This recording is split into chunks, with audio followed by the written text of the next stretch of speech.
सांगावी काय कथा या रायगडाची. सह्याद्रीचा एक कणखर भक्कम असा कडा, ज्याच्या कुशीत शिवनेरीवर जन्मलेला एक हिरा ह्या सह्याद्रीचा लाडका झाला.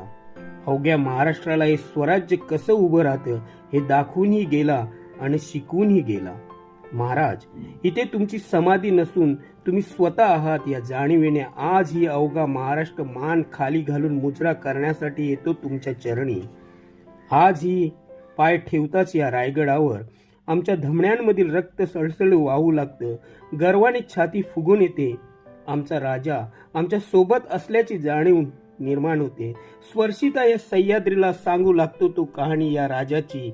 विजेसारखी तलवार चालवणाऱ्या, निधड्या छातीनं हिंदुस्थान हलवून टाकणाऱ्या आणि मूठभर मावळ्यांना घेऊन हजारो सैतानांना गाडून टाकणाऱ्या मर्द मराठ्या जाणत्या राजाची. काय सांगावी कथा या रायगडाची. किती लोटला काळ, फाटलं जरी आभाळ, सांडतील लाख थेंब आमच्या रक्तांचे, पण शेवटच्या श्वासापर्यंत आमच्या हृदयात राहतील धडे शिवरायांचे, धडे